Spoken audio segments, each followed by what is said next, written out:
All right. What is up, Geeks and Geekettes? It's another episode of the Countdowns to the Geekcast.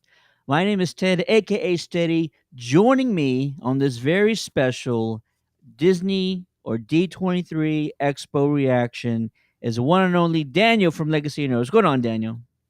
Not too much, man. Happy to be here. It's an exciting day. Very exciting. Very exciting. Not only are we talking about D23 and all the reveals that came out, also, if you're in the chat, say what's up right now. Let us know what your favorite announcement was, either from the Marvel or the Star Wars presentations. But also, Mr. Emmanuel Ginobili received his orange jacket last night, and he's giving his Hall of Famer speech this evening. So it's a celebration all around. Let's go. Let's go. If you're in the chat, say what's up. I'm going to repeat the question. What was your favorite announcement from D23 so far? I could spell announcement. Here's what we're going to do. We're actually going to go in order from the Star Wars and Marvel panel. So we're going to start with, obviously, Star Wars. And I got to make sure I don't we're have not my gonna audio we're on not gonna just yet. start with Little Mermaid. Little Mermaid. We could. We're gonna start with let's see here, Star Wars, and they actually talked more about Andor, and they dropped an additional trailer. So Andor drops on the 21st of September. There is a new trailer. Here's what we're going to do. And this is very specific, and I apologize in advance for any confusion or anyone who's going to be upset. We're going to do a trailer reaction for all these trailers that dropped. However, we will not show the entire trailer. If you're asking why, it's because Disney doesn't like you showing their stuff on your videos. So you can see all of these things on our Twitter page at CCG underscore podcast or on Facebook at Countdown to the Geekcast. But I'm going to pull it up right now, and we're going to do a quick reaction to this. You ready? I'm ready. All right, here we go. Gotta get this Remember, right. everybody, Hang Disney on. no likey Sherry. All right, folks. This is the final trailer for Andor. Spies, saboteurs, assassins. We've all done terrible things on behalf of the rebellion. Cassian Andor. Don't matter what you tell me or tell yourself. You'll ultimately die fighting these bastards. Wouldn't you rather give it all at once to something real? We've chosen a side. We're fighting against the dark. This is full on There is an spy movie. organized rebel effort. Drill down and get a hunt started. You realize what you've set in motion? People will suffer. Time has come to force their hand. At what cost? Everything! Every day we wait, they get stronger. Let's take them by surprise. For the greater good. Call it what you will. Let's call it war. People are standing up. They're afraid. Right now, they're afraid.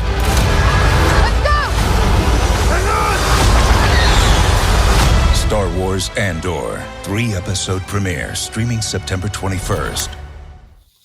Man, they're going All right. all in with 3 episodes there, right there. They sure are. For anybody who's confused again about the trailer, we can't show the full thing. Bob, I see you in on YouTube right now.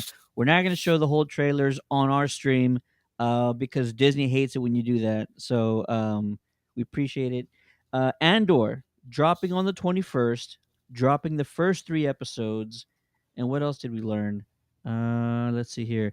Andor will be 24 episodes in Whoa, total.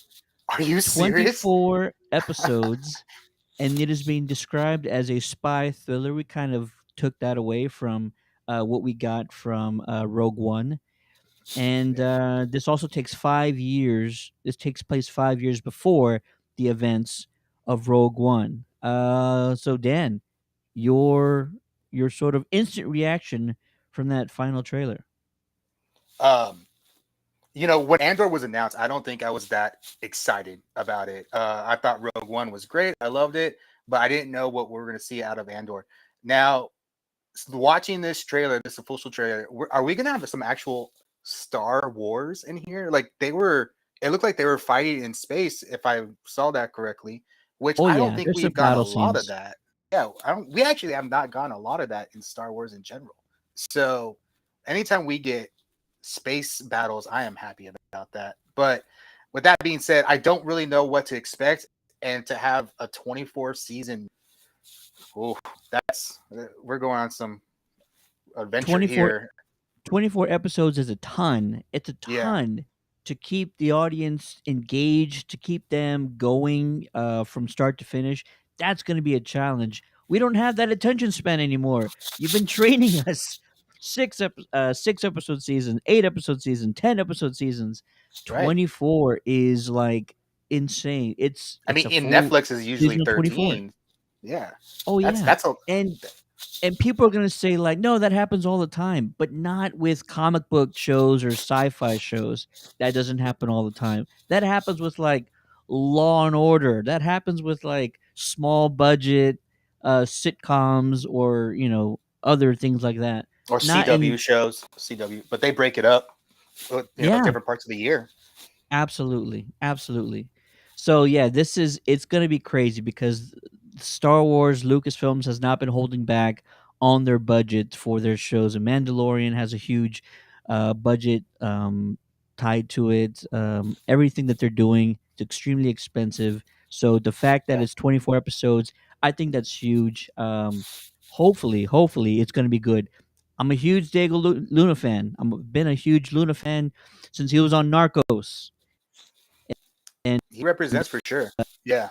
want to see of it's on Netflix. It's a great show. It's on Netflix, and yeah, I'm excited for that. Do you remember that Will Ferrell comedy special where he was just like the whole episode? He was like, or the whole comedy special, he was like, Gabriel Luna, and he was just screaming out his name the entire time. I've never Or seen Diego that. Luna. Diego Luna. I'm sorry. Diego Diego Luna. Luna. It just, I haven't seen just that makes me one. think of that. Was this on SNL? I think this was like on HBO. It was like Oh, I years and see. I years see. ago. Let's see here. They did talk about Willow because this was sort of the Lucasfilms presentation, and the big announcement is that Christian Slater has been added to the cast of Willow.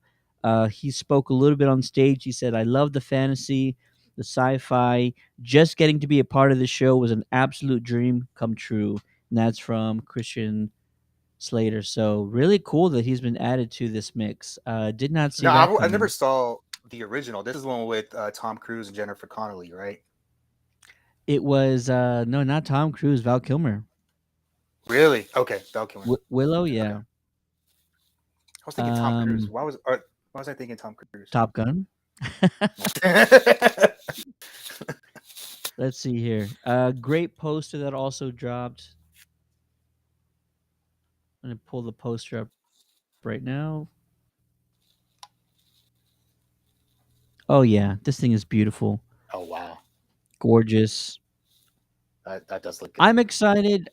A sort of family esque filled adventure is probably needed right now. We got everything else going on, so I'm excited to see what they can do with this, and just And it's just something different because we get a lot of Star Wars, Marvel, DC right now, and kind of spreads it out a little bit.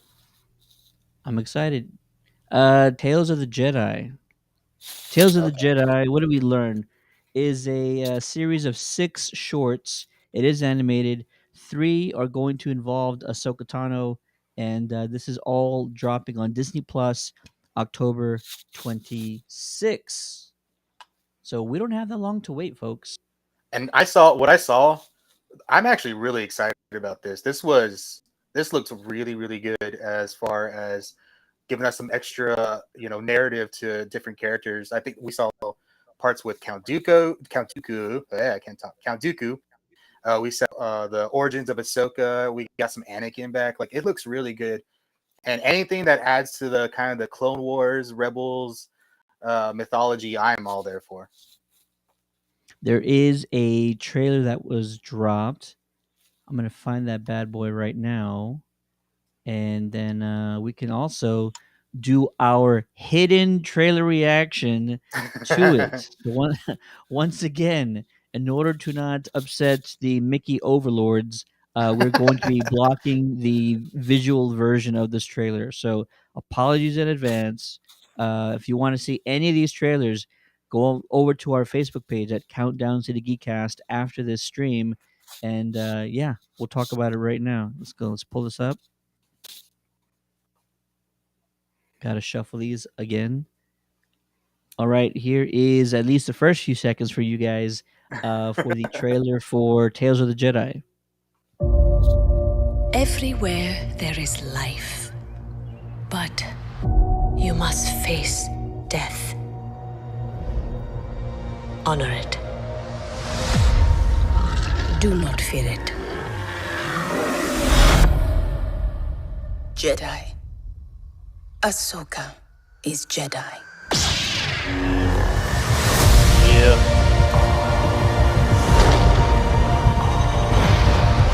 The best way I can protect you is to teach you how to protect yourself. More Master Anakin. Dooku. I want to bring peace and order to the galaxy. Master, stop! It is the Look like only young way you will Qui-Gon. truly have victory. My Padawan. Again. Again.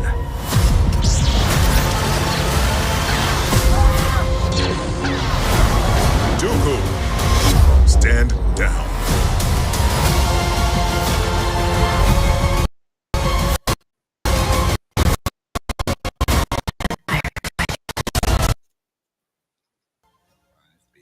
I've been warning the coming darkness. Let's hope all that training pays off.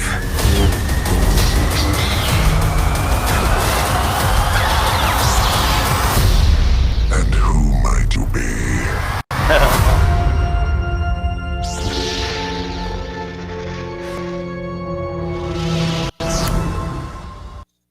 Oh man. That's a Oh lot. man. That is a lot. For 6 shorts, yeah, I'd Yeah. say so because they're calling them shorts, right? So these are Yeah, going to so I'm assuming be. like 7 minutes maybe, or I mean, I hope not. Let's hope at least right? 15. Because yeah, it's definitely not going to be worth it if it's only that short. Matthew Moyes in the chat says, "What up, Danny?" That's my Maddie M. You got your Maddie B. That's my Maddie M. There you go. There you go. Let's see. So 6 shorts. Tales of the Jedi drops on October 26th. Lots of Ahsoka, lots of Count Dooku. We see sort of her origins, which I can't recall if we've seen that in any other form, either animated or definitely not live action. So it's gonna be cool to kind of see her as I'm trying to think. a I think they toddler. just talked about it, right? I think they Probably just talked so. about it, but they didn't actually show it. Yeah. And like I said, a lot of Count Dooku before the events of episode 2, for sure. Or at least it looks like Yeah. maybe it's his heel turn when he's actually turning evil. That could Well, be a that looked like thing. We young actually get his Qui-Gon there. motivations. Yeah.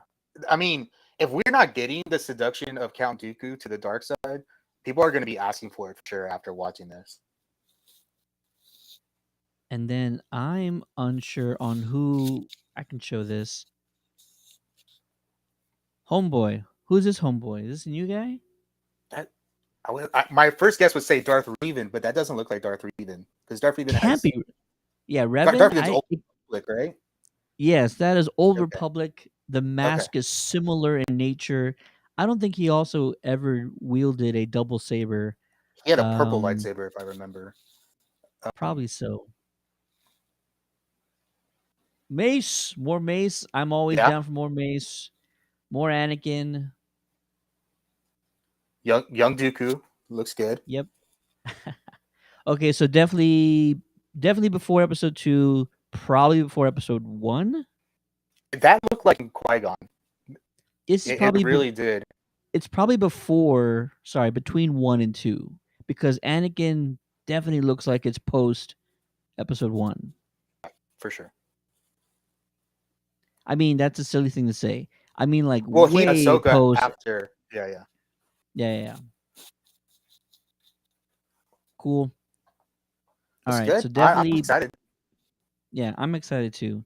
I feel like it's got to be before 2, because this might involve, like I mentioned, Dooku sort of going bad, turning against the Jedi. It feels like that's what we're going to be getting, which, like, he was completely involved with Sidious during episode 2, so probably right before then. We Awesome. get Sifo Dyas a little bit because we only got Really? him a second in Clone Wars. What if they show us him getting betrayed by Dooku? That could be a thing. Yep, they need to show that. They really do need to show that because I feel like that got glossed over in episode 2, very much so. And it was kind of like if you didn't watch Clone Wars, you kind of missed a lot of narrative. Yeah. So that's Tales of the Jedi drops next month. Very exciting. Season 2 of The Bad Batch will premiere on January 4th. We're still doing our our discussion review on Bad Batch. It's taken forever. Apologize, folks. Skeleton Crew has wrapped filming, and we actually received our first photo from the series of Jude Law. Look at that guy. What is Skeleton Crew supposed to be about? Here's what I'm thinking. And also John Favreau talked a little bit about this, saying that on the set of Spider-Man No Way Home is sort of the birthplace of this idea. I feel like it's the Goonies, maybe slightly Stranger Things. Think of a young what do you want to call it? Young teenage youth individuals sort of getting caught up in some sort of adventure. Perhaps they're dealing with some type of evil entity. I don't know if the Empire is around at this time. I forget when this takes place exactly, but they just wrapped filming. Jude Law is in it. He sort of looks like a scavenger, maybe, Yeah, yeah. maybe a pilot. Definitely got that red tag kind of thing. Yeah, I would say so. But I'm interested, especially if they're able to nail the essence of those Goonies or like Stranger Things type projects and really, you know, kind of fit that type of formula into a Star Wars project. That could be really exciting. Yeah, we really need a Star Wars project to work that doesn't have lightsabers. I think it's breaking. We can get past that, then the ideas are endless. There you go. I guess the closest we get is what Mandalorian I at mean, times. yeah, Let's probably see Rogue here. One was the closest. Oh, yeah, I'd say so too. Yeah. Let's see here. Mandalorian. Let's get over to the Mandalorian. They definitely had the entire cast. It was glorious, and there was a new trailer. So, once again, our little spiel before we go on. We're going to do a trailer reaction to the Mandalorian, but just to make sure we don't piss off Mickey Mouse and company, we will not be showing the entire visual thing. So, for those of you watching along, let us know what you thought about the trailer. But here we go for the latest trailer of season 3 of The Mandalorian. This is the one that you saved? you are as its father. A clan of two.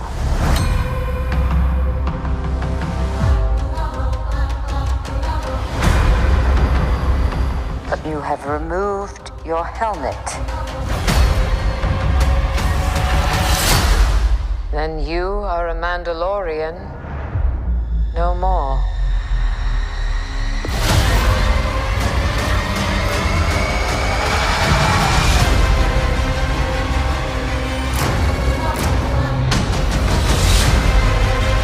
Your cult fractured our people. Where were you then?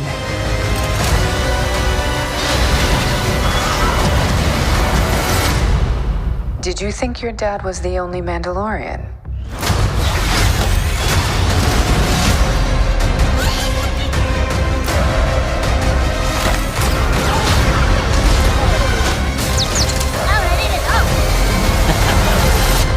Babu Freak!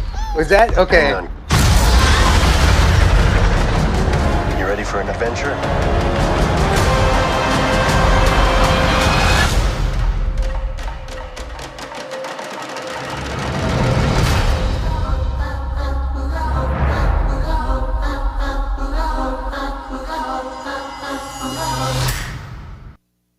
All right, Mandalorian season 3, Babu Freak, the return of Babu Freak, ladies and gentlemen. They so wanted him to be a thing, and it just didn't seem to catch on that much. And it really should have. Come on, guys. Yeah. Come on. Hopefully this will help. Oh my god! The return. The return. So this I is tell you. younger Babu Frick then, or yeah, Yeah. because this is in between. Yeah. Okay. There you go. Let's see here. Lots of Carl Weathers. Yeah. Is that 3PO back there? No, that's not 3PO with green eyes. The bandits have returned. Gondor's tree apparently. Lots and lots of new Mandalorians, which is really cool. Jay's in the chat says hello. Hey he Jay, says, how you doing today? He says hello. I love this teaser trailer so much. Lots of action. Looks action packed. We also know we're getting Sabine. We also no. Sorry, that's Ahsoka, right? Is that Ahsoka? Yes, that is That's Ahsoka. Yes. Sorry about that. So let's see here. What are we getting in here? Moff Gideon, Giancarlo Esposito also is returning. He was not only at D23 on the stage with everybody else, but also the last time that we talked to him, he also said that there was a very good chance that he was going to be returning as Moff Gideon. So if there's any doubt, because we don't really see him in the trailer, No. you can forget about that. He's going to be in the 3rd season of The Mandalorian. So cool, some of these sequences. It's really exciting. What else did your BFF say? Since he's like making you famous everywhere. About The Mandalorian, not much. He just said it's About off anything. the chain. About anything. You know what? I was hoping, and when we get to the Marvel portion of this, I was hoping we were going to see him again during the Marvel stuff, but we did not. So, it doesn't mean he's not going to be doing anything with Marvel. It just means not at the moment, or at least they're not ready to announce it just yet. But yeah. So I will Trailer say one looks thing. action packed. What's that? The Clone Wars, a big part of the storyline of the Clone Wars was that there was the Mandalorian Civil Wars. Right. And I may have missed this, but it seems like since then Mandalore is either gone or heavily damaged or like massive destruction. I'm almost getting the sense they're saying Mandalore is gone, right? So feels like it. The way this kind of reads is that definitely she is going to be like, your people messed this all up for us.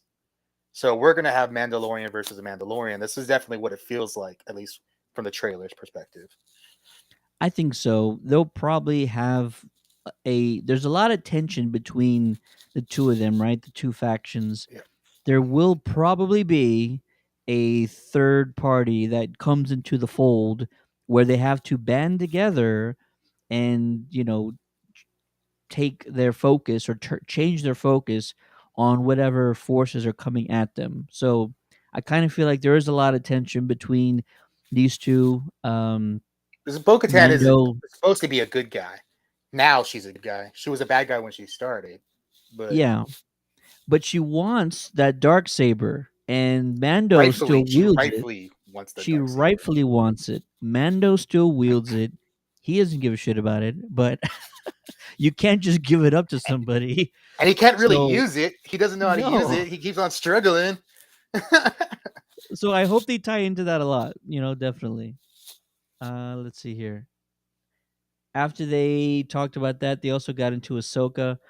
The first shot Oh wow. of Rosario Dawson from the Ahsoka series. There's also a very strange. Let me see if I can find it. There's also this very strange. I thought it was fake at first. That's how strange it was. There was a photo that was released, and there's a mural, and I believe it's Sabine Wren standing in front of this mural. Okay. That And was from Comic-Con, right? Or was that this one? I it's feel like I've supposed to seen be it. this one. All right, here I'm gonna put it up on the screen right now.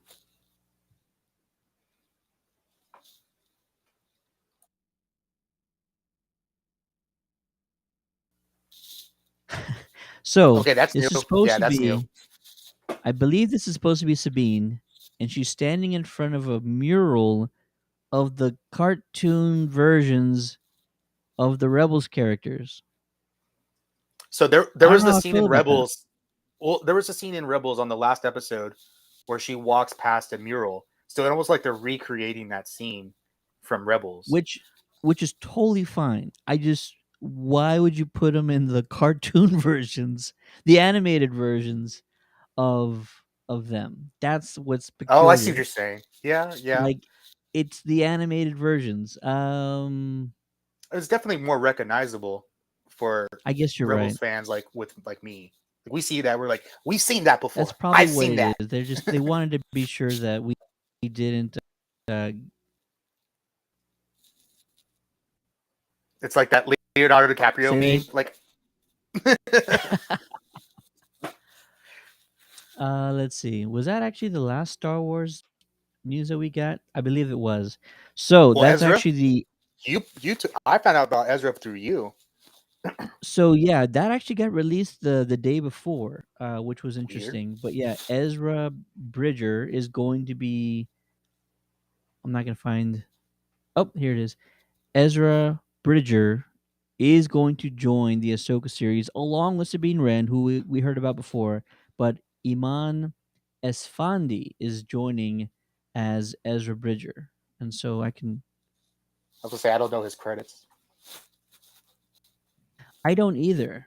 And what's interesting is the actor from Aladdin was like, finally, the news is out, and it's not me, and I'll stop getting comments and like DMs about this. But yeah, I thought he Iman wanted it though. Esfandi. I think he did, but I think because he also said he wasn't close to getting the role, Okay. so he probably wanted it, but maybe it was just like not gonna happen. So Well, it yeah, depends on the age. Like how far is New Hope to the end of Return of Jedi? Like 6 I or don't 7 know, years? something like There's a that. timeline somewhere. It's not crazy long, but yeah, Yeah. So, and then it just depends whether this is going to be after Return of the Jedi or during the Mandalorian, because the this is Mandalorian is 10 definitely years. everything's after Return of the Jedi. Ahsoka Right. is probably after the Mandalorian because Okay. she's still going through her sort of own personal Am I I a don't know, Jedi or not? Like, something like that. She's still going through yeah. her personal stuff, and she still hasn't. She says she still has like Yeah. things that she needs to do, and so that's what I think this is coming from. So this, I believe, is a spinoff from The Mandalorian.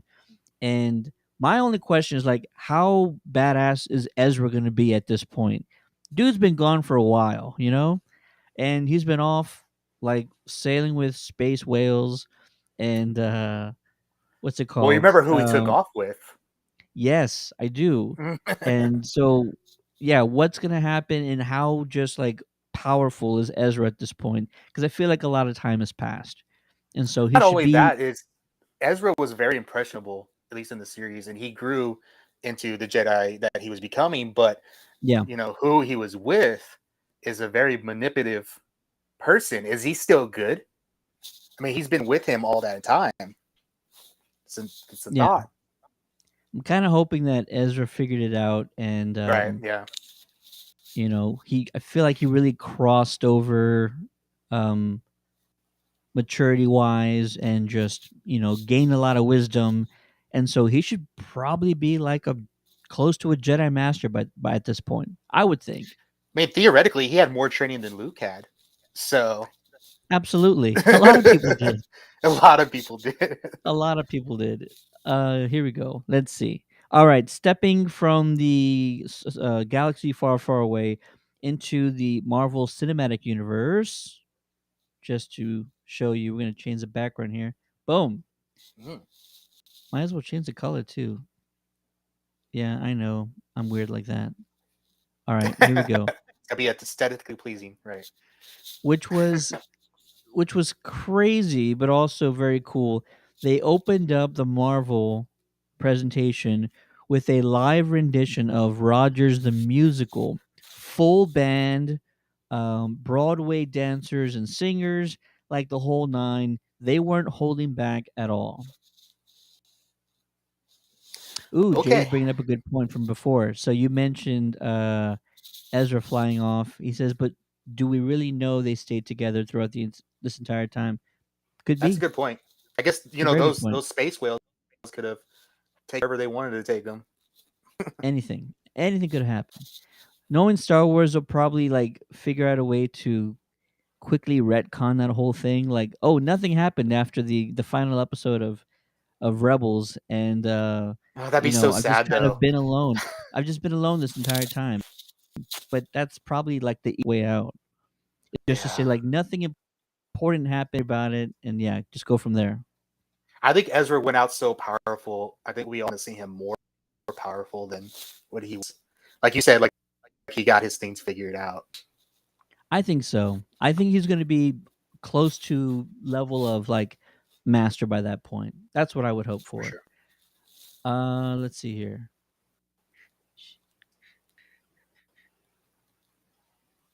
I'll just kind of share a few of these things. Anthony Ramos confirmed as the Hood, which is what most fans, I think, were talking about for the upcoming Ironheart series. So that's pretty cool. Let me just say that this cast list for Ironheart is like really impressive. One of the guys on there is from the Mayans Motorcycle Club MC, and That is your show. so I'm I actually. know you talk about that a lot, and I still haven't seen the Mayans. It is so good.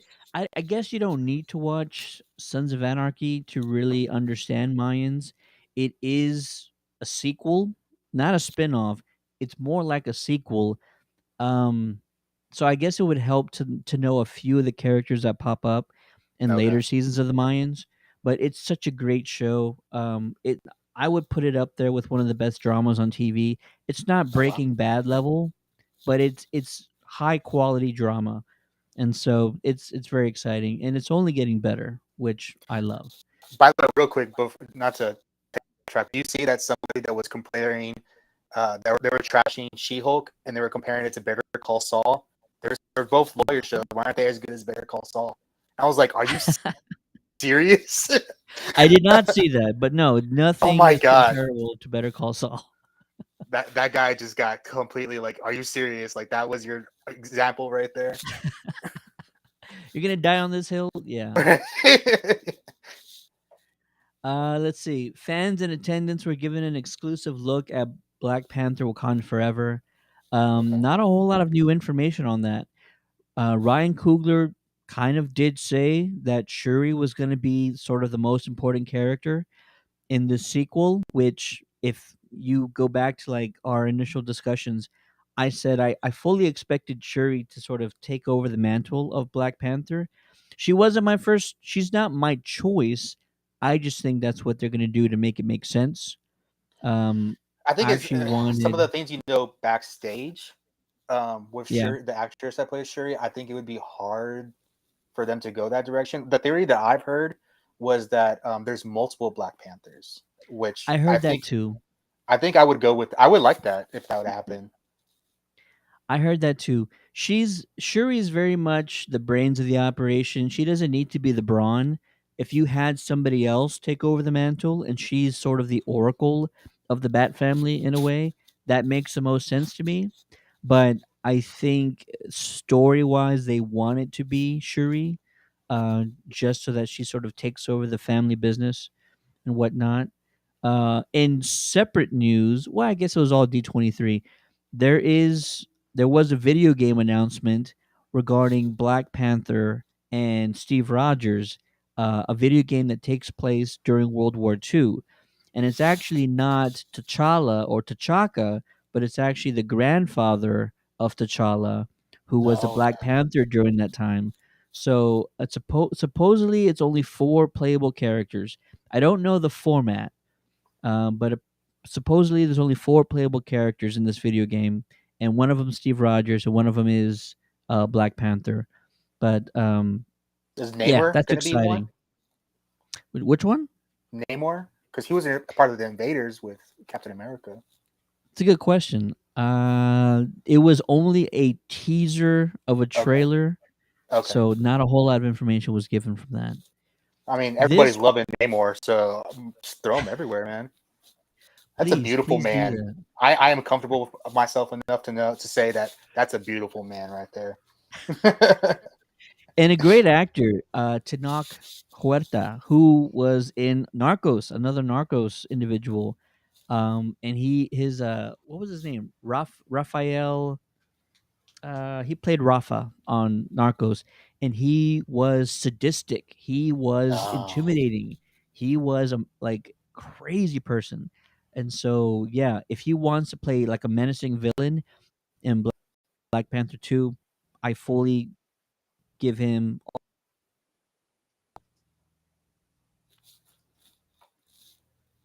to pull it off. Am I freezing right now? Is that what's happening? I could hear you, so Okay, it's weird. I don't know what's happening I right was now. just doing the show must go on kind of thing. Big news regarding Ant-Man and the Wasp: Quantumania. If you weren't following, it's going to be a direct link to Avengers: The Kang Dynasty. And I know what you're thinking. Why wouldn't it? I'm kind of agreeing with you, but the fact that they had to call it out during this Marvel presentation kind of makes me feel like either this might bypass everything afterwards, which I would not like, meaning I don't want to see Kang only in this one and then Kang in the Avengers movie. I would hate that. I feel like we need to see Kang over and over again throughout multiple projects, uh, kind of Thanos esque, if you will, during the first three phases. But that's what they said: direct link to Avengers: The Kang Dynasty, and also in even bigger news, the return of Jimmy Woo. Wasn't it Randall Park is the actor, right? Is that correct? Randall Park, yeah, Okay. but fan favorite. He's hysterical. He will be making his return in Ant Man and the Wasp: Quantumania. What are your thoughts about how they described the direct link to the Avengers film? Does that make My confusion is, isn't there a bunch of movies supposed to be in between? there is? That's the whole thing. There's a bunch of movies in between, whole bunch of projects. So why you're almost saying that none of those movies matter? Like I don't know. That's what the announcement feels like, at least. Maybe it's a thing where, and I don't want to, I'm not gonna put any stock in this or say this is how it's gonna go. What if Ant-Man and the Wasp: Quantumania takes place after all those films that are coming out after it. None of these projects or series are taking place in chronological order anymore. It's not Yeah, a thing that's they're true. worried about. That's true. Case in point, like She-Hulk is supposed to be happening around the time of Shang-Chi. So maybe it's a And thing Eternals, where, apparently. yeah, there you go. So maybe it's a thing where this movie takes place like in the timeline right before the Kang Dynasty Avengers film. Maybe that's what they mean. Maybe it's not. Maybe they just mean like the events of this film are directly tied to the Avengers Kang Dynasty film. Maybe that's what they mean, but either way, I felt like it was just understood that this was going to have major implications moving forward, leading up to the Avengers film. The fact that they called it out just makes it a little bit more confusing. Yeah, I think that was probably unneeded. Unless, I mean, I guess in the comics, Kang is more a threat when it comes to time travel, right? But the way we're setting up Kang here, he's more of a threat when it comes to the multiverse. So I guess you can say this is happening over here, while all this is going on over here, and it's not affecting it yet. I don't know, just a I thought. could I could see that as well. And if you ask me, Kang is a threat anywhere. His technology is going to be too much for any Avengers team, if you ask me. So especially with the descriptions of the footage that they released at the D23 presentation, Jonathan Majors, who plays Kang, is incredible. He is menacing. He is intimidating. He literally tells Scott Lang to his face, "Have I killed you before?" Meaning like another variant of Scott Lang or like another version of Scott Lang. And almost like And the it just thought of doesn't that just matter to me. Like, like why are and you here? why are we doing this again? I'm tired of this already. Yeah, it's insane. He's Kang is the closest thing you have to an omnipotent being. He just exists in multiple universes, in multiple timelines, and he's conquered just about all of them. So yeah, that's why he's called Kang the Conqueror. I mean, which means he has to Um, conquer himself in every single multiverse, which is yeah, insane. he's so badass. He's just in competition with himself, literally. But yeah, Yeah, that's how badass he is. he's also like, in those few scenes that he had on Loki, that actor, you almost like liked him. Like this guy could be my friend. But then you see what we saw in Quantumania, and you're like, I don't want him to be my friend.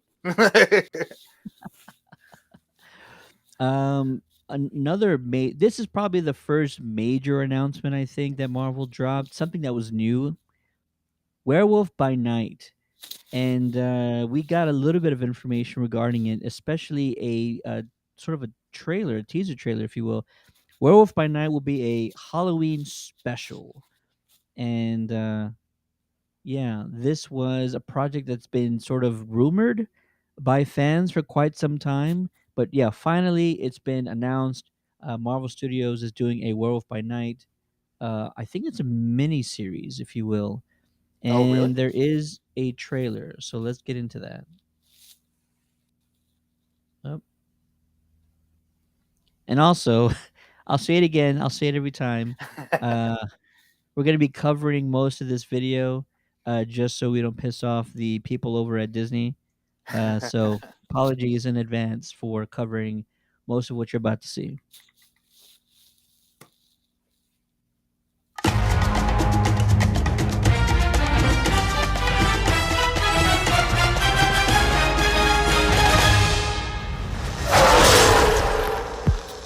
This Halloween, you can't escape the shock, the terror of Werewolf by Night. Tonight, it is every hunter for themselves. Good luck.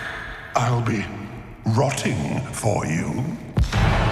But one of you is a monster, masquerading as one of our own. I can't wait to find out what breed of evil you are.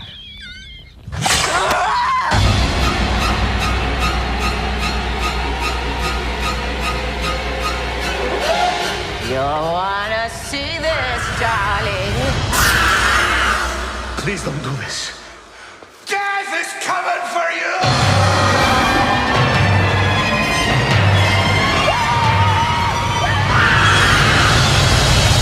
Werewolf by night.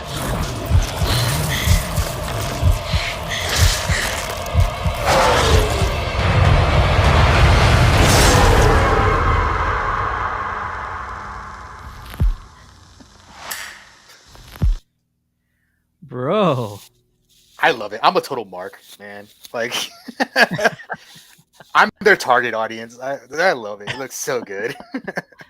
This is cool. I love it, man. I said it was a series, but you know what? I'm gonna backtrack on that. I don't know if it is a series or if it's I was getting just the feel it was like a. a special, almost like a special episode of just, you know, TV movie sort of thing. That could be it. It might just be a short film or something. It just feels like a one-off. Yeah. But you know, it looks so like cheesy and like those B horror movies right here. But you know that thing's gonna be legit kind of scary when you watch it. Kevin Feige said it's going to be scary, but fun scary, whatever that Okay. means. Yeah. Let's see here. Yeah, Jay says the same thing. He thinks it's Yeah, a small movie. That's what it appears to be. it looks like it. I think this looks Um, so good. And it's yeah, just something I'm a huge different. fan of Gael Bernardo Garcia. He's fantastic. I love the things that he's in. So I'm excited. I'm a big Gael Garcia Bernal. I got it backwards. I'm a big fan of horror movies. We talk about horror movies on this channel all the time. We do a lot of reviews of horror movies, and this is a huge throwback. You know, black and white, sort of 30-ish, 40s-ish, Hmm. 50s sort of horror type, and they're going to really play into that. I can't believe they're doing it this way, but look what Yeah, they did with WandaVision. You know, all the throwbacks to like older sitcoms and whatnot. So yeah, Marvel's flexing right now. Marvel's flexing and showing they you what they are, can do. and not only that, they're just not scared to do it anymore. They're just like, we're gonna do it. If you don't like, cool, then we won't do it again. But if you like it, like, okay, cool, then we can say we did it. So I think everything, like you've said this a lot of times on the show, everything changed with WandaVision. Everything on what they think they can do as Everything. far as series. Yeah. You know, if they were doing the same thing over and over again, people would say like, "Oh, you're just doing the same thing over and over again. It's the same formula."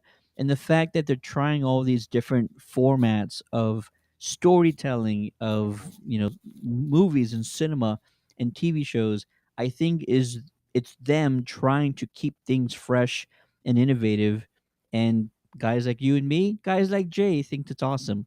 It's a callback to the classic Universal monster movies. Yeah, awesome. It reminds me of Mystery Science Theater 3000. Them watching all those old like Yeah, black and white yeah. monster movies and stuff. Yeah, so I get a kick out of that too. And I really Werewolf want to by Night. see. We kind of saw it with Moon Knight, and I feel like I wanted New Mutants to be so good because I wanted a good horror superhero movie, I'm and it with just you. didn't land. You know, the movie started off really well, but it's I don't know where the movie went. But you know, I think it's something that we really need to explore, and we're probably going to get more of it. And maybe this is just testing the waters out before Blade, and some of the different stuff that I'm sure they have for us down the line. I could see that. It also just it'll give them a good reason to decide whether or not to continue these type of stories with these type of characters. If they want to, they can leave things open and bring in characters when they do these one-off items. But it's not a necessity. They don't need to Yeah. do it if they don't want to. But the option's going to be there.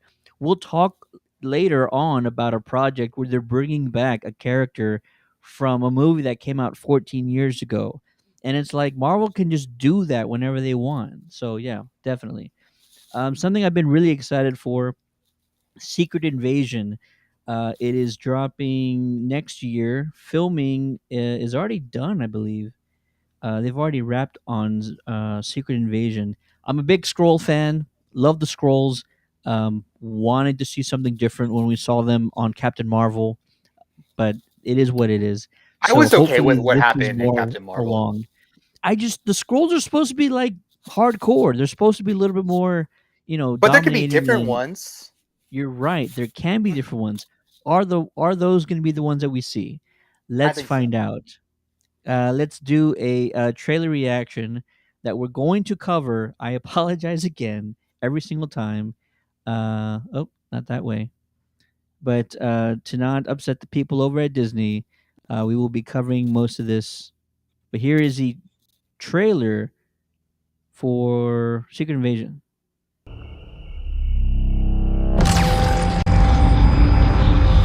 Starting off with Nick Fury, baby. I'll show that part at Like, least. is that? I was gonna say, is that actually?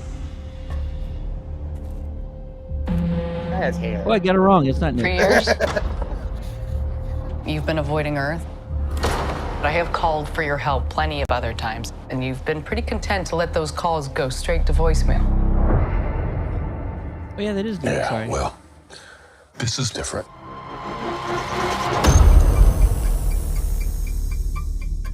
How much do you know about your security detail?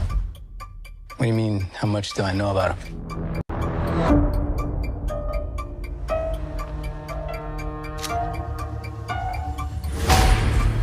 Fury, we gotta be very careful now.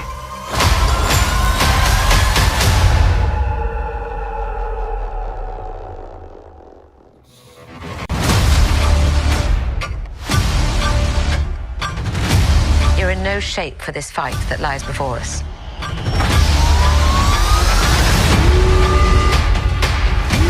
This is just the beginning.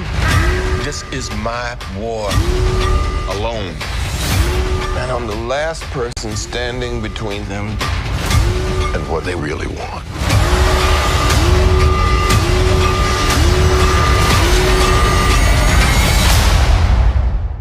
And what is that?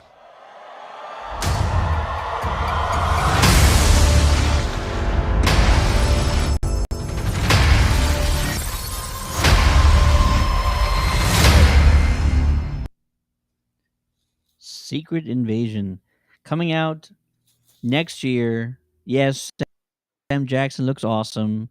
This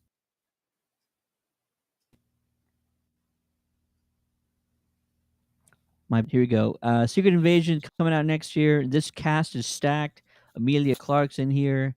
They're bringing back a whole lot of characters we've seen before, and I'm excited. These scrolls they look more in line with what we kind of appreciate from the comics. Your thoughts on the trailer, man? I really don't know what to expect out of Secret Invasion. Secret Invasion was like the last big comic event that I really read for Marvel. And that was, I mean, it was what led into Dark Reign, some of the dark stories. Secret Invasion was like basically they had replaced years ago a bunch of the Marvel universe. And we're talking like a lot of the heroes, and that they were actually in a ship sleeping for a while. So I with this seems to be a lot smaller scale. Like, I think we talked about that before. Like Civil War was smaller scale. I don't know what it's gonna be. I mean, it just seems maybe this leads more into the Marvels. That I don't know. I don't know what to expect out of this show.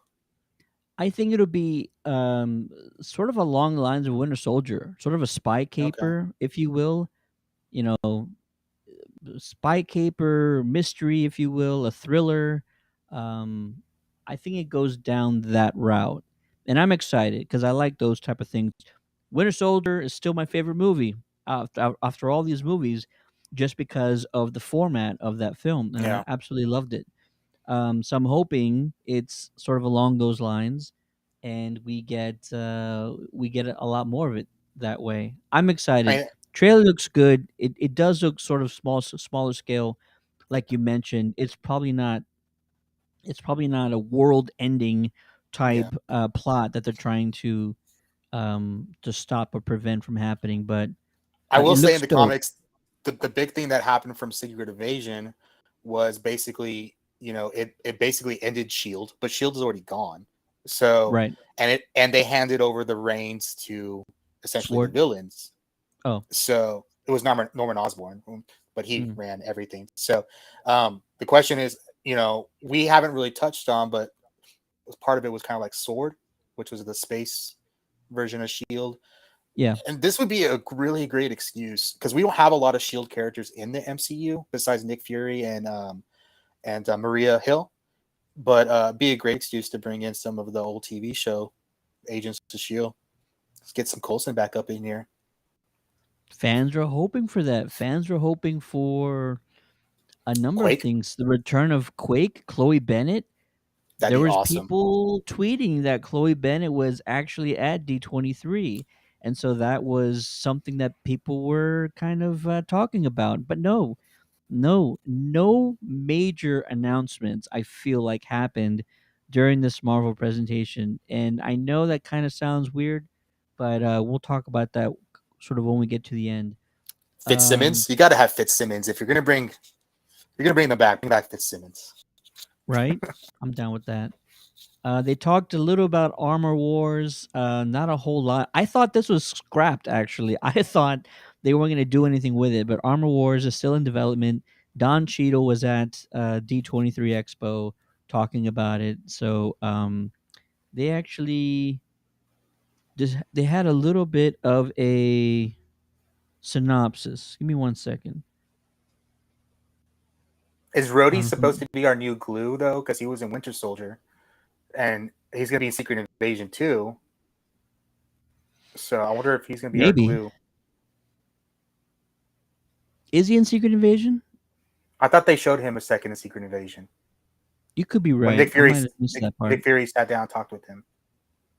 Oh, okay. That could have been him. Let's see. The only thing that they mentioned about Armor Wars is it's a series in which they see Stark Tech fall into the wrong hands, and it follows right on from Secret Invasion. So the two perhaps are tied a little bit more than we anticipated before. They're sort of hand in This hand. Iron Man 2? Kind of. That's what I thought, but that's why I thought it was scrapped. I thought this was scrapped, or somehow it was going to be blended into Ironheart or something, but no. I guess let's get Mickey Rourke back. If we're gonna do it, let's just do it right. There you go. Go all out. End the bird. Bring back a new bird. He needs a new bird. This was probably the most odd thing to talk about. They talked about Matt Shackman directing Fantastic Four, which we sort of knew already, and I'm pretty sure we knew that already. And then it drops in theaters in November, and I'm like, we kind of knew all of that. I would have just skipped over this part. I don't know why, because it was a really big sort of letdown that you didn't give us anything. Just Mr. Fantastic, at least anything. There's so much hype leading up to this presentation about Krasinski playing Mr. Fantastic or Bagley playing Mr. Fantastic, and instead we got nothing. I will say this was probably the biggest letdown from the presentation is that there was no new information given to us about Fantastic Four. You saved all the news from Comic-Con, so you were just expecting something to come out of this regarding Fantastic Four, but perhaps they need more time for some reason. I don't know. What do you think? I think it's Disney and Marvel Studios and Kevin Feige telling us, we'll tell you when we're ready to tell you. You are not going to force us to tell you. I think that's what it is. I feel like they're more ready than they're going to admit. I feel we're probably getting really close to production. With 2024, I mean, sometimes they take almost like 9-10 months just doing special effects and post production on these things. So we have to be right around the corner from shooting. So I think this is nothing more than me saying You are not going to tell us when we're going to tell you something. We will tell you when we're ready. And it could also be a thing where there's negotiations happening behind the scenes. Perhaps Yeah. they already do have the person that they want, but contracts are always lengthy in Marvel, right? You're not just doing one movie. They're going to get you to sign for multiple films, sometimes an unknown number of multiple films. And so you have to make sure as an actor and your agent's covering you for like each of those things, and that you're being paid appropriately because your character's importance or value might be sort of down here when you start out in the MCU, but then you might get up to up here. And if you're not Yeah. getting paid up to up here when those moments or those films come around, then you kind of feel like you're, being handed the short end of the stick. So maybe there's negotiations happening in the background that we're not fully aware of, which it happens a lot. Honestly, it does. It could be a Superman mustache petty thing again. It could be the actor that we want is going to be in our movie in a couple of months, and we don't want him being paraded around as the Thing or Mr. Fantastic or Johnny Blaze or Sue Storm. We want them focused on our project, So it could be something just studio driven as well. Jay's still in the chat. Jay says, I'm just excited that Marvel, starting with Doctor Strange, is heading towards the supernatural side. Dude, Yeah. yes, completely. Yeah. Werewolf by Night is a great addition. Absolutely. That's going to be just great for the Halloween season, as Marvel and just fans. that he exists, we know he exists in canon now, so we can just throw in a werewolf if we want, and it's okay because we have precedent.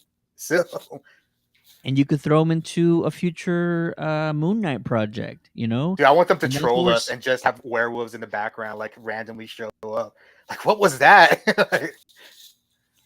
Let's see. Ooh, Jay says, I'm really hoping they bring in John Bernthal as Punisher War Machine. Dude, that would be insane. That would be Armor War. That'd be awesome for Armor Wars. That would be. Yeah. And what was that thing? Rosario Dawson came out and said there was going to be a new Punisher project. Then she backtracked and said she heard that from a fan. And like when she said she was in Ahsoka, and then she was like, "What's Ahsoka?" Any of those things. She's I love she's her, the though. Tom Holland of Star so Wars. good. Yeah. Let's see. So maybe if this is a thing that pans out, if Bernthal shows up in a series that's not Punisher, where he maybe that's what she was referring to. Punisher showing up in something else. Maybe that's what she heard, and it's not necessarily an actual Punisher series. That would still be interesting, though. That would be really good to see him in Armor Wars, though. That would be really cool. I'm down. I'm down for that. Bernthal as Punisher is fantastic. I love both of those seasons. The first one more than the second, but I still love both of those seasons. Echo was there, and the biggest news coming out of the Echo presentation was that Kingpin is confirmed. Really? Yes. So he is not dead. A lot of folks were saying he died at the end of Hawkeye. Oh, come on. Spoiler alert. Spoiler alert, folks. Sorry about that. But he's the Kingpin, baby. I was never one to jump on that bandwagon. I'm like, look, if you don't see the body dead afterwards, then anything is open for possibility. And then also, it's Marvel, so even if you do see a person die, like they could still come back in a number of ways. Look at Loki, for example. He died multiple times. Now we're talking about the second season of his series. So yeah, anything can happen in the MCU. Welcome I'm okay as long as Kingpin is no longer going Hawaiian. I'm okay. No, if you watch the original Daredevil series, we kind of got like comic book Kingpin, and then second season he went through some personal stuff. Yeah. And then third season he was in jail. He was like, yeah, exactly. And then third season he was like full blown comic Kingpin by the third season of Daredevil. Like that's what you expect Kingpin to be all the time. But listen, there has to be character arcs, folks. So yeah, I'm down. He should be great. He should be good to go by Echo. I really, and I just rewatched Daredevil too long ago, and it holds up, and I'm so glad that Kingpin is back in the mix and the actors are back in the mix because those are some of the best shows that we have gotten from Marvel, and they weren't even Yeah. supposed to be necessarily, they were Netflix, they weren't supposed to be Disney Plus shows. So yeah, I'm totally on board. Like I said, I'm a mark, so I love this stuff. Jay says, "Yep, most definitely." And Man Thing was in the trailer of Werewolf by Night. I Man didn't Thing notice that. confirmed. Okay, I need to go back and watch that then, because I was thinking if we're going Werewolf by Night, then we need to be going Man Thing pretty soon. Absolutely. Jay also agrees. If we don't see a body, I don't believe they dead or stay dead. Even if we do see a body, like I mentioned, Loki, we saw a body. We saw him choked to death.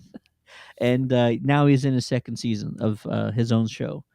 He just probably blind right now by the shot. I Yeah, guess that would so fit, there was I guess people who described the footage they saw, and Kingpin was wearing an eye patch of some sort.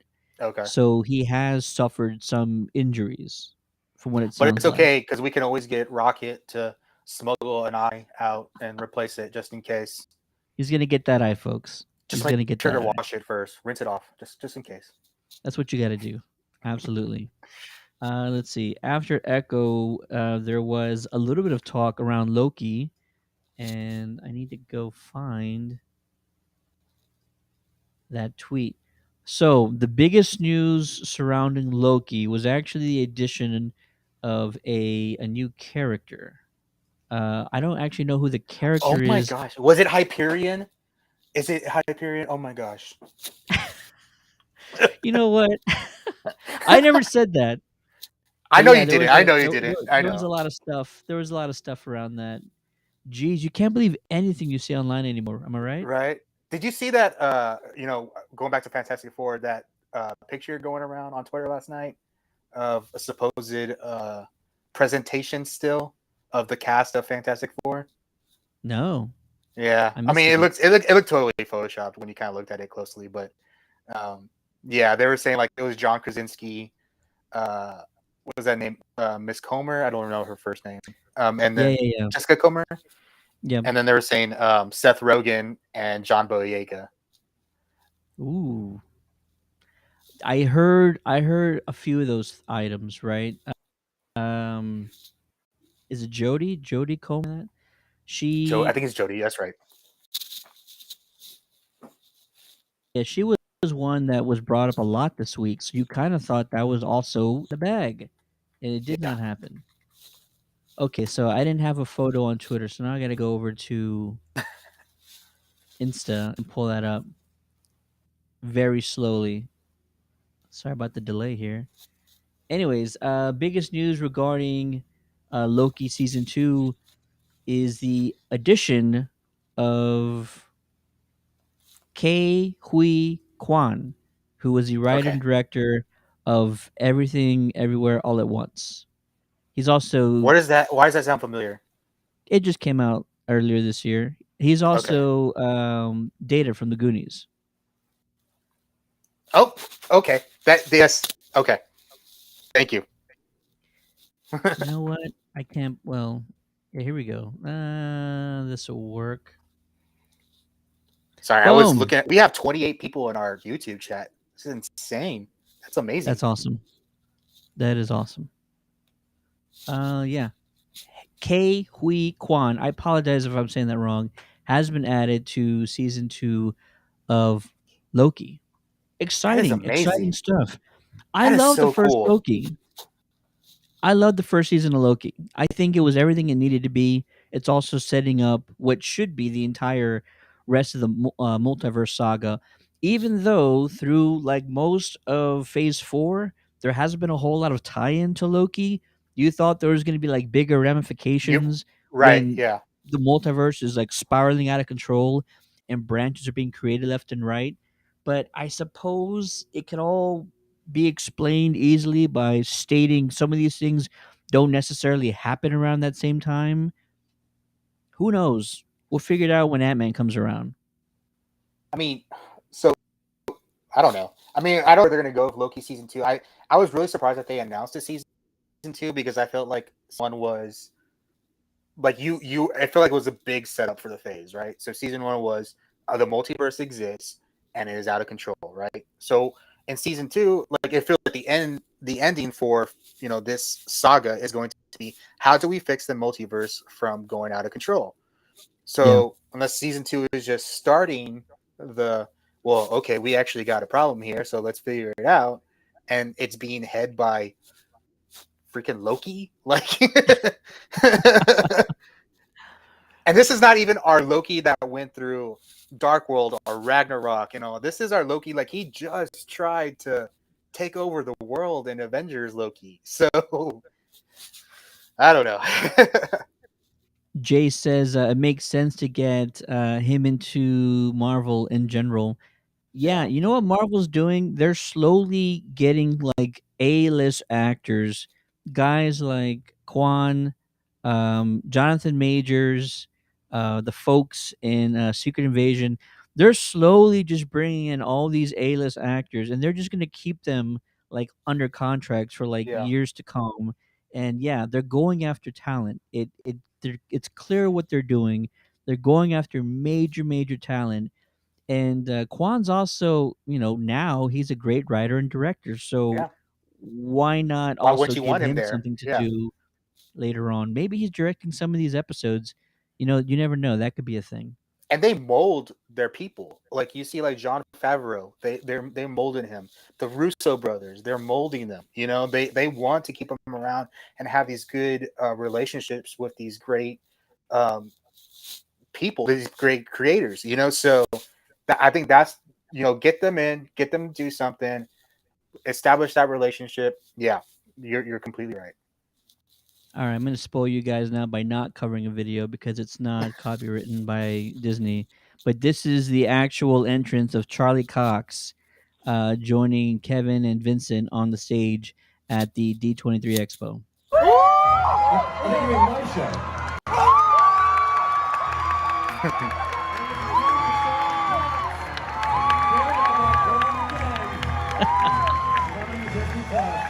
How can he see where he's walking? Right?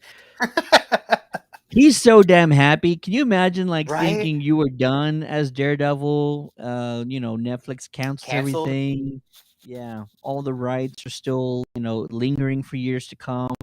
You don't have any sort of frame of reference on if Studios wants to incorporate you in anything going forward, and you're back again with an 18 episode season of Daredevil Born Again. Which you talked earlier about Andor being a 24 episode, and I'm kind of like, whoa, but 18 episodes of Daredevil. Let's start now. Like I'm ready. That's a major commitment. Yeah, it's gonna be Right? huge. It's gonna be huge. I It's gonna be love this great. so much. This is, I mean, and I wouldn't know where it goes because a big thing about Matt Murdock is that he moves to San Francisco and starts his life over. Yeah. So are we going to get him out of Hell's Kitchen? I think that'd be a big deal. And right. We're gonna see him probably in She-Hulk next week. Is that what you're guessing? That's what I'm guessing. I thought it was going to happen this week. We got 2 Wongs. So as Jennifer Walters said, we got Wong again. It's just a Wong show.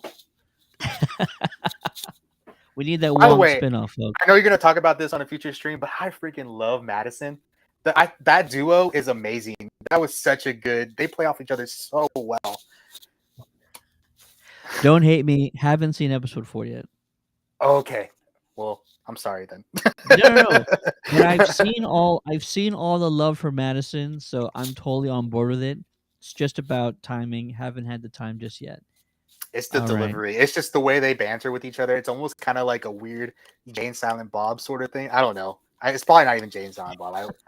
I can't explain it. It's just like they shouldn't like each other, but it's like, So here's what I was sort of teasing earlier in the day. Oh, you know what? So Captain America: New World Order, and actually, that new logo. It is a new logo, and also I have a video of the entrance, them coming out. So let's spoil you guys in the stream right now. Why don't we? Here we go. The cast hitting the stage over at the D23 Expo. There's a new Captain America. His name is Sam Wilson. And now he's coming to the big screen in our upcoming film, Captain America: New World Order. Please welcome to the stage our director, Julius Anna, Captain America himself, Mr. Anthony Mackie. From the show, we have Danny Ramirez. We have the incredible Cara Lumley returning.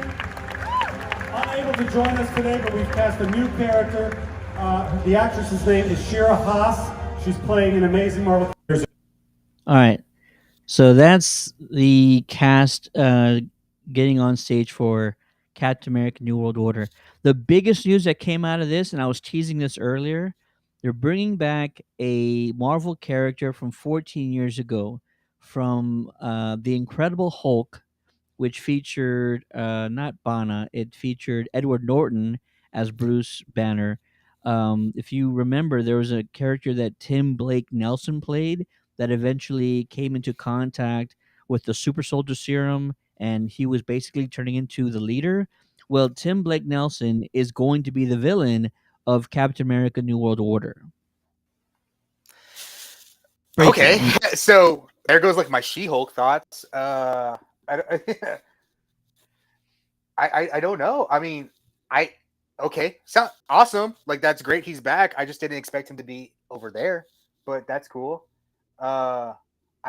I'm glad that we have Captain America going against a super bad, which is I think we haven't really had that a lot in Marvel recently. Like actually going against a super bad. So I think I've talked about this before in your chat, where like Marvel has been really neglecting to put an actual bad guy in movies. They have a socially conflicted person, like where we can see their point of view. And I miss just having big bads. So, and Leader is, I mean, I don't think there's anything ever been good about the Leader. So if they can turn that, but honestly, if they make you like the Leader, then that's just showing how amazing they are, because the Leader is not supposed to be somebody that you like. So, right. But yeah, I'm kind of curious if they're going to go like the Hector Hammond in Green Lantern, like just swell up his head real bit. Not as much. You don't overdo it. That was one of the things that screwed up the Green Lantern movie. Right.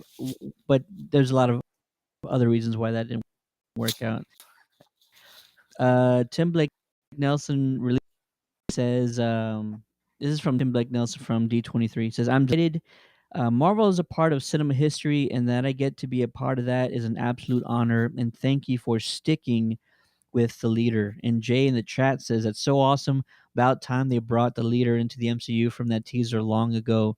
Never thought it was going to happen. Right. Like it just felt like a empty teaser, like or empty, kind of whatever they were saying. It just never happened. And how interesting that, like, last week on She-Hulk, they sort of had that throwaway joke that Bruce Banner was a whole nother person, and like Jennifer looks at the camera and just says, "Ha!" Yeah. But that's in reference to Incredible Hulk, where he was played by Edward Norton. So the fact that there's that little throw-off tease about Incredible Hulk, and now we got a character from the Incredible Hulk. What else are they trying to pull out of this sort of MCU bullpen, which I mentioned earlier? They're going to keep introducing characters and bringing them into the mix whenever they feel like it. And it gives them the flexibility to do a number of things and bring together characters you never would expect to see together. And yeah, it's also going to keep the fans guessing, which is always good. You want to keep things we haven't fresh, gotten not stagnant. We haven't gotten an Incredible Hulk reference since I Broke Harlem in Avengers. Like we have not gotten any sort of reference whatsoever. So you're right. Like, it's kind of like we're gonna have to kind of pay attention a little bit to the older stuff, because there might be something in there we don't see, and it's gonna come full circle. I mean, are we gonna get a Modern Family Phil back as Doc Samson? Is he gonna put on the green wig? I mean, it could That happen. would Why that would not? be cool. That would be cool. I'm down for that. But Tim Blake Nelson is Um, such a good actor, and I really enjoyed his character in Watchmen. And I'm glad he's coming back and getting more exposure. He's a really good actor. yeah, I'm down with that. Here's probably the biggest news I think to come out of Marvel's presentation, and I wish I was kind of more excited about it, but it also is one of those things where you kind of saw this coming already, so it wasn't as impactful as I think they hoped it would have been. But we did get sort of the group officially, the lineup, if you will, of the Thunderbolts. You're looking at Florence Pugh as Yelena, Sebastian Stan as Bucky, David Harbour as Red Guardian, Wyatt Russell as U.S. Agent, um, Hannah Kamen as Ghost, and probably Olga Kurylenko still as Taskmaster. I know there's a lot of fans that are going to harp about that, Yeah, but it is what it is. And Julia Louis-Dreyfus obviously back as Valentina. yeah. And so is Bucky not in Captain America, or was he not part of the cast? Good question. He was not. I don't know if he was on. I don't think he was. Because when you were showing me that video, I was like, they didn't announce Sebastian Stan, and then He it was just not seems on the stage. okay. Yeah. So new lineup. I mean, I think we all want to see Red Hulk, and we just know. I don't know how they would set that up, unless they set that up in the movie. But I hope so. I've been wanting Red Hulk since Incredible Hulk. Really, I'm like, cool, Abomination. That means Red Hulk's coming up next, and right, here we are, almost 15 years later, and still no Red Hulk. So yeah. I'm glad to see Red Guardian back. I really liked Tim's character in Black Widow, and I think Black Widow is very underappreciated. I really like that movie. It holds up.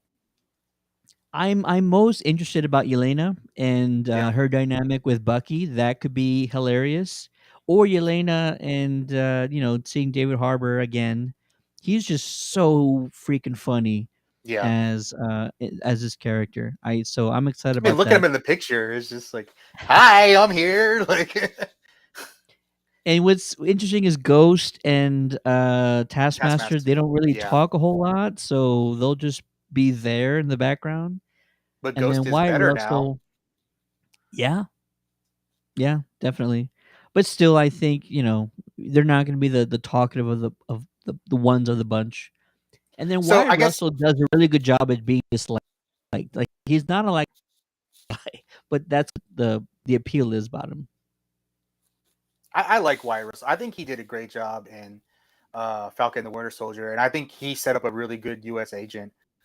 My question with Taskmaster is, I think that everybody's problem with Taskmaster, besides dumb stuff, is that in the comics and in cartoon, he's even in the cartoons a little bit, but she's a she now.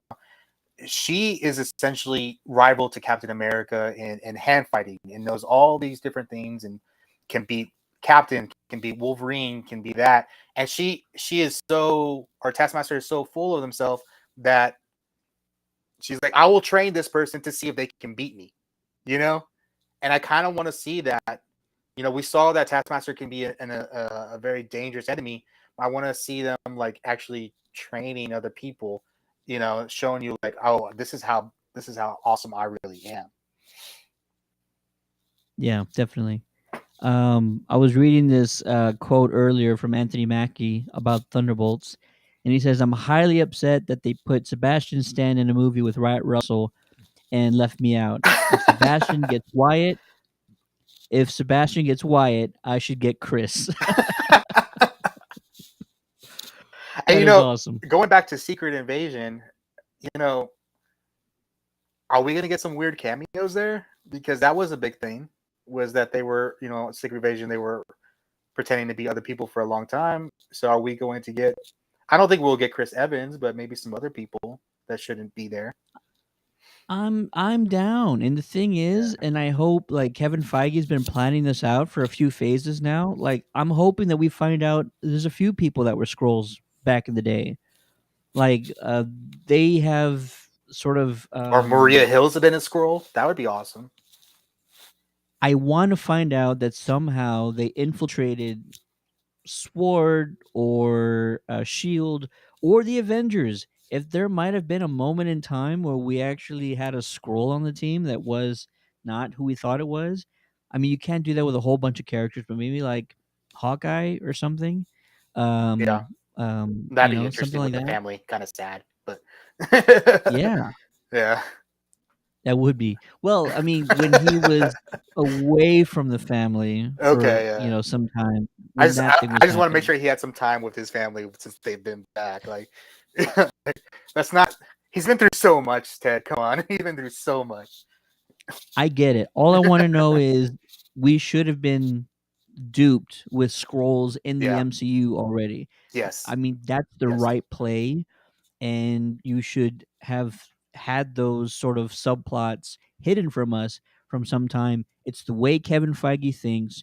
It's the way that he wants things to play out.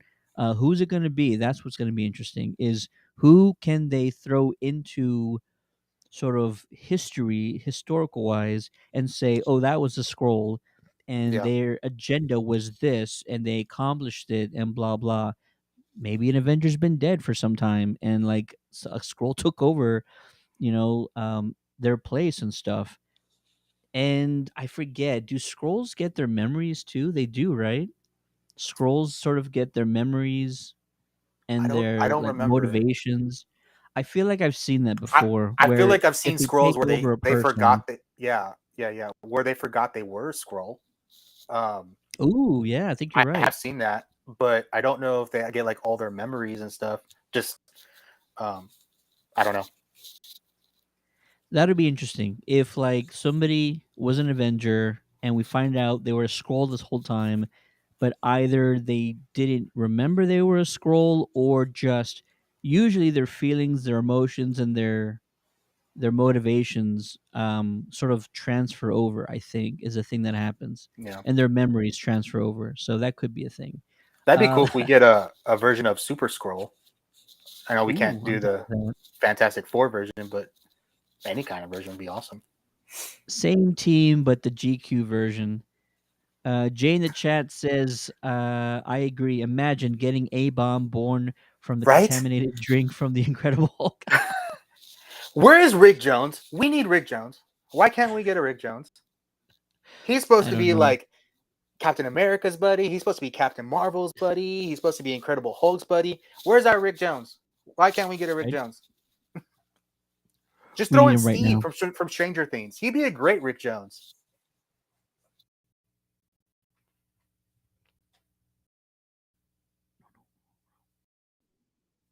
I could totally see that. That would be awesome if that happened.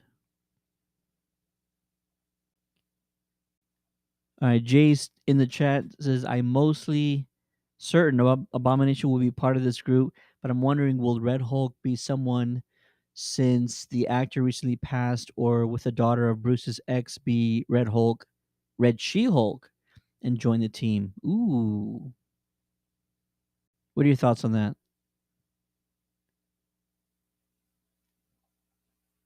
Think we're losing you a little bit.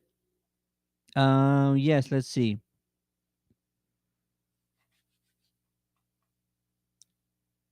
You know what? But how does that also tie into what we know about?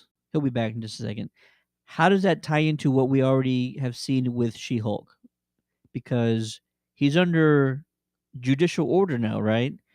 Judicial order to no longer transform into Abomination. So will he go against that? We'll see what happens. And we'll wait for Daniel to come back. While we're doing that, we didn't get any new information regarding the Marvels, but Marvel did have a panel with regards to the Marvels. There they are, the cast, all up there. The only thing that they talked about is that this is going to take place right after the events of Miss Marvel. So that's going to be cool. If everybody who did watch it, some people didn't, that's okay if you don't, that's your cup of tea. But if you did watch it, there was an end credit scene in which Miss Marvel disappears, Captain Marvel appears, and it's Brie Larson in her new suit, her new look, and then it cuts from there. Well, this is supposed to take place right after that happens, so we'll see what happens with that. Let's see here. Was that the last one? I believe it was. That was actually the last presentation from the Marvel Disney 23 Expo. And listen, this is where I'm going to get maybe a little bit controversial on some things. This was probably not as big as most fans were anticipating it to be. And if you feel differently, I understand. Maybe you love all this news and stuff and whatnot. I feel like the only new things that we learned was Werewolf by Night, right? We got a trailer for Secret Invasion, which I was hoping for, so that's all good and fun. And there was also, let's see, the Thunderbolts cast reveal. That was pretty cool as well. Other than that, I feel like the fans really needed something with regards to Fantastic Four, something with regards to X-Men, because we know that the mutants are right around the corner, and those things didn't happen. Perhaps some more information regarding the Avengers films. You didn't give us those pieces of information during San Diego Comic-Con, and we get it. You're saving it for other things. Disney Investor Day is still a thing that could still happen. Um, but yeah, but as far as, do I feel that this entire Marvel presentation lived up to the hype, especially with all the rumors that were leading up to this? Mr. Fantastic casting, Susan Storm casting, Henry Cavill joining the MCU. I don't believe all the rumors, no. But definitely, I was waiting for some sort of major announcement to be made. I felt like they were saving it for the end of this, and it didn't happen. It didn't show up. Oh, Daniel's back. Let's check him out. Welcome back, Senor. I am so sorry. I guess the You're- internet just dropped out. I apologize. It happens. Technology is a pain in the ass these days. They got mad about Rick Jones. Apparently, I'm not allowed to have Rick Jones. So. Disney got upset with you. Easy Vale has backdoors to the government, and she could sanction his participation on the Thunderbolts. There you go. Yeah, I missed it. What is he talking about right there? That could be a thing. Well, I was talking about Abomination is under judicial order to no longer transform into Abomination anymore. Uh-huh. And so Jay was saying he hopes A-Bomb shows up in the Thunderbolts. And I was saying, how does that work? But you're right. Government interference, changing the judge's orders, could totally be a thing. And he also says, using the death of the actor general, the daughter, Bruce's ex, blame him, and then she takes a sim and becomes Red She-Hulk. I could see that. That could also be a thing. Red She-Hulk could be a thing. Yeah. I do want normal Red Hulk though. Do you bring back the actress? What's her name? Jennifer Tyler or Liv Tyler. Liv Tyler. Yeah. Do you bring back Liv Tyler? That would be interesting. Yeah. She has gotten she's become a much better actor like over the years. Yeah. I remember watching Armageddon. I'm like, wow, this is not a great performance by her. And I'm not judging her like really badly because I can't act at all. So like, she does a much better job. Like when she got into Lord of the Rings, like it was far better than she ever did in Armageddon. I'll just say that part. But yeah, you could totally do a thing where you bring in Liv Tyler and she becomes Red She-Hulk. But I really want Red Hulk. I really do. Yeah. And maybe you could just recast General. I think that could be a thing for sure. You get confusing and just bring Jennifer Connelly and say like it was just this the entire time. You could totally do that. What are your thoughts about just Marvel, the entire presentation in general? What I was just saying right before you dropped off was that I feel like fans were expecting a 10, and we sort of topped out at like a 6. Like the news that we got wasn't as big and revealing as we thought it was going to be. I was really hoping for like casting for the X-Men or Fantastic Four, Mhm. maybe some more insight about the Avengers films, which I know are like a few years down the road, but at least it was just something else to sort of give us a purpose of why we're here watching this. And I think we did get some new things. Secret Invasion trailer. We did get the Werewolf by Night stuff, which is pretty cool. But I all thought in it all, was, yeah. I feel like this was not a whole lot better than the San Diego Comic-Con panel back in July, and it was almost promoted as like a much bigger deal than the San Diego Comic-Con stuff. I think the problem is endgame issues, and that being that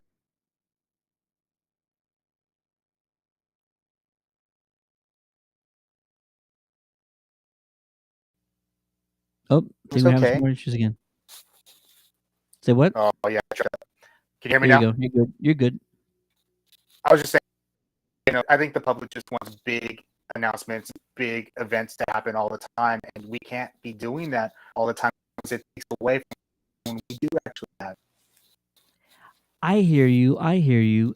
San Diego Comic Con, and it was interesting because Kevin Feige sort of started out this presentation by saying something about like San Diego Comic Con was just either a pre-show or he sort of minimized its impact and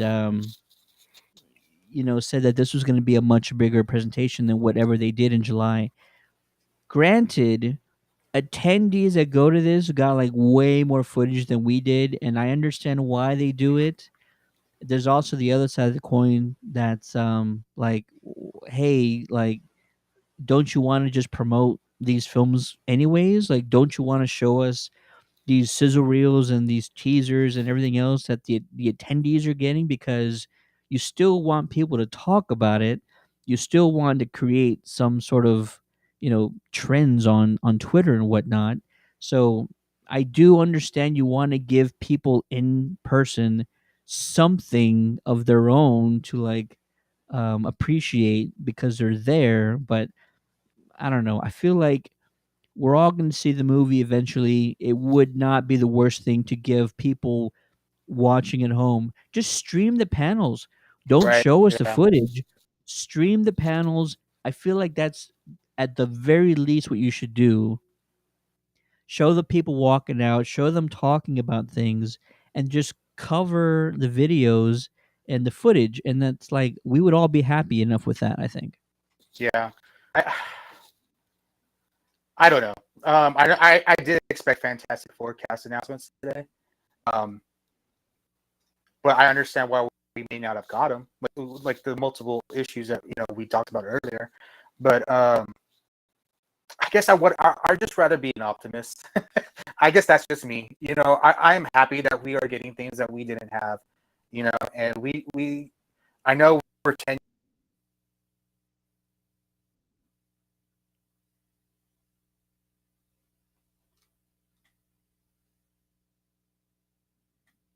I think it's dropping once more. What was that? Can you hear me now? Yeah, you're good. God, I feel like the freaking Verizon wireless guy. All right, so no, it's just like I like I said, I'm just happy we're getting. We couldn't imagine that the whole movie 10 years ago, and Oh, sure. Secret Invasion, there was no chance we were getting that, and Armor Wars. So I guess I'm like I said, I'm an optimist. So I'm trying to be positive about it because I didn't think we were going to see Winter Soldier. Like like, I didn't think we would ever see those things, and we're getting them, and I'm happy about it. Although I never really asked for Eternals, so I could see that side. Yeah, so all in all, I think I give this entire Marvel presentation about a 6. People in attendance will probably say it was a 10, and I can't argue against them. They saw way more than we did. But as far as just news coming out of it, I think there was some anticipation, there was some expectations, and they got close, but they didn't surpass those expectations. And that's just how I feel. people at home, you might feel differently, and that's completely fine. We're all fans here. We're all gonna watch all these movies and all these shows, but yeah, it is what it is. Um, Still exciting, you know. There's still some really cool things to talk about, really cool things coming up, and there's going to be a lot more news coming forward. They'll probably drop a Marvel casting for one of those films like tomorrow or in a week or two when these negotiations that we're all kind of talking about and expecting are happening behind the scenes get finalized. That could be exactly what it is. So it's just all about timing. And I then Warner Bros. Right after. They can't do anything right. They're just, I don't know.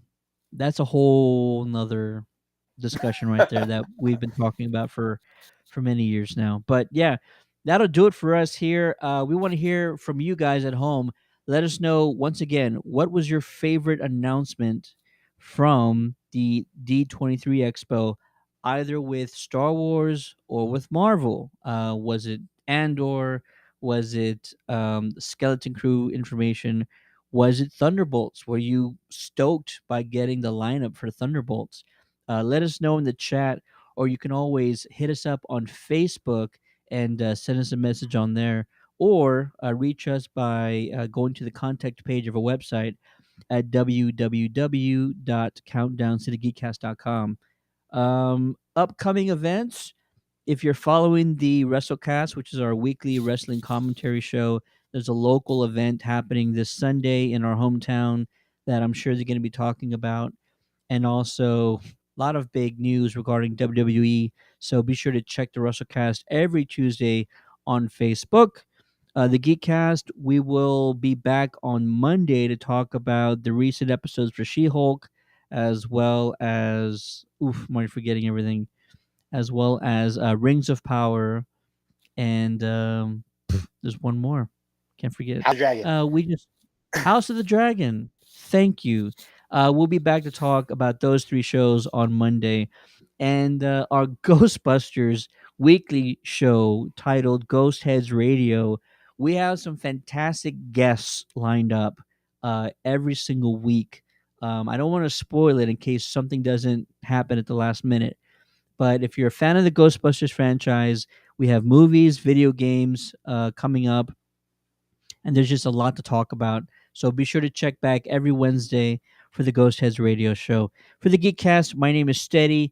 Joining me on this Marvel Star Wars D23 Expo reaction stream from the Legacy of Nerd, the one and only Daniel. That guy. Thank you. Please follow me on YouTube, The Legacy of Nerd, TikTok, The Legacy of Nerd, and Instagram, Legacy of Nerd. And I got a new video last night, so I'm posting at least 2 times a week right now.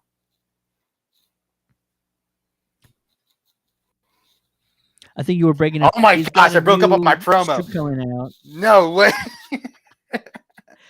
He was talking about a video. You got a video coming out. What are you doing? More I did a toy hunt today. Yeah.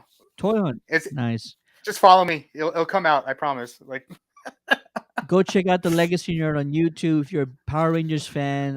He also got great toy hunt videos where he goes to stores looking for rare items. Go check him out, Legacy Nerd on YouTube.